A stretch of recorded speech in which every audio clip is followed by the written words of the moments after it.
एक और जो केदारनाथ में अभी चॉपर का हादसा हुआ है, जी इसको कैसे आप डिफाइन करेंगे? जी, वो भी एक अनकंट्रोल्ड एयर स्पेस में हुआ है, ठीक है। वो भी एक वैली ही है, केदारनाथ जी, वैली। जी तो वहाँ पे एक वैली की एक एसओपी होती है, जी जो जो एफआईआर के अंदर आता है, जिस एफआईआर के अंदर वो वैली है। FIR क्या है सर? फ्लाइट इंफॉर्मेशन रीजन बोलते हैं इसको, कि जैसे हम एक डिस्ट्रिक्ट है, डिस्ट्रिक्ट के ऊपर एक शहर, एक स्टेट हो जाता है, फिर एक रीजन हो गया, नॉर्दर्न रीजन। तो वैसे ही एयर स्पेस में भी एरोड्रोम, एरिया एंड एफआईआर का डेफिनेशन है। तो वो एफआईआर इज अ लार्जर, काफी सारे एरोड्रोम उसके अंदर आ जाते हैं। जैसे हम हैं दिल्ली एफआईआर के अंदर, तो चंडीगढ़ हो गया, अंबाला हो गया, पठानकोट हो गया, और आसपास के काफी सारे बेसिस दिल्ली एफआईआर के अंदर आते हैं।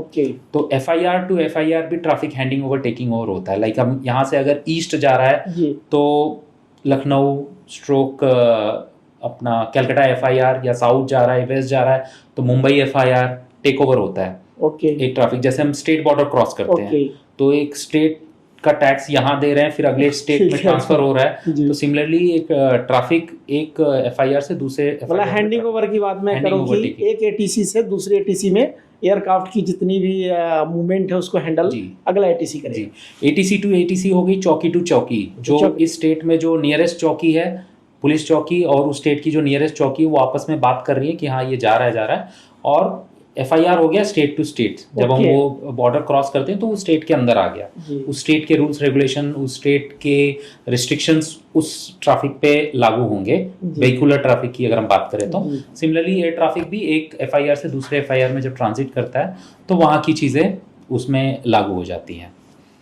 तो केदारनाथ में वैली की जो मैं एसओपी की बात कर रहा था, तो वहाँ एक वैली में एक एसओपी डिफाइन कर लेते हैं हम कि चलो जो फ्लाइट इस पॉइंट से उस पॉइंट जा रहा है वो लेफ्ट ऑफ वैली मेंटेन करेगा जी, और जो वहां से यहाँ आ रहा है वो राइट ऑफ वैली मेंटेन करेगा, या वाइस वर्सा।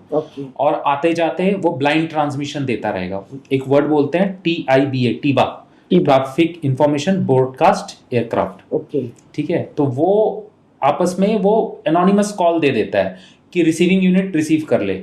जैसे हम ATC को बताते हैं तो हम ATC दूसरे, अगर आप एक एयरक्राफ्ट हैं और एक दूसरा एयरक्राफ्ट है, आप अपना पोजीशन इंफॉर्मेशन मुझे पास कर रहे हैं, तो मेरी रिस्पॉन्सिबिलिटी है आपकी पोजीशन जो आपके रेसिप्रोकल जहाज है उसको देना जी।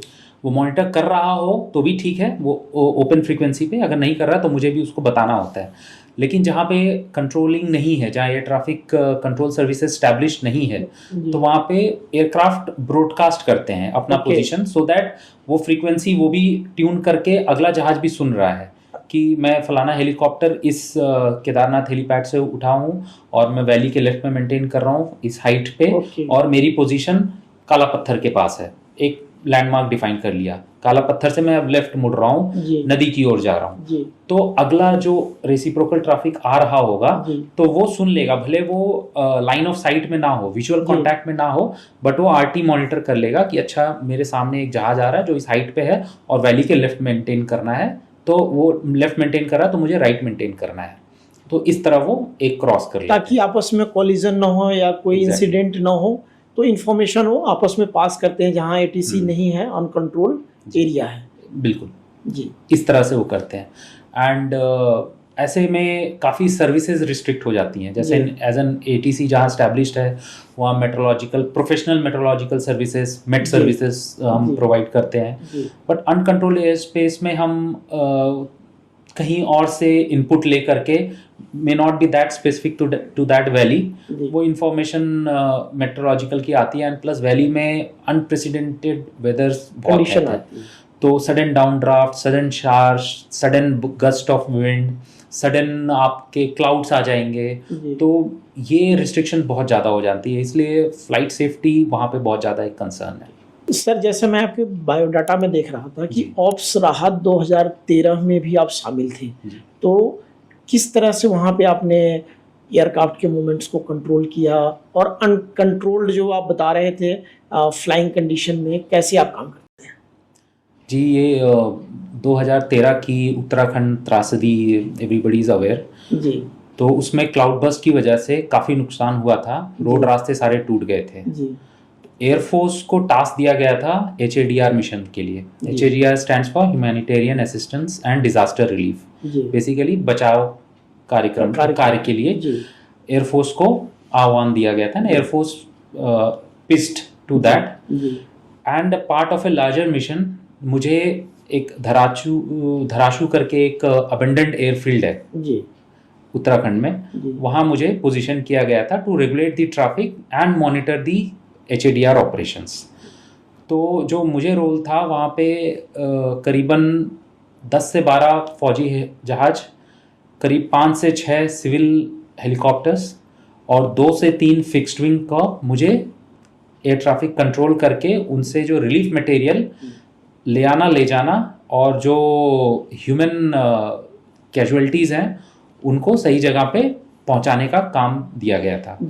तो उसमें ऑफ कोर्स वेदर ख़राब है, वैली बहुत नैरो है, विजिबिलिटी कभी अप कभी डाउन, एक पार्ट ऑफ वैली में अच्छी विजिबिलिटी है, दूसरे पार्ट ऑफ वैली में क्लाउड्स हैं, जहाज आ रहे हैं जा रहे हैं लौट रहे हैं।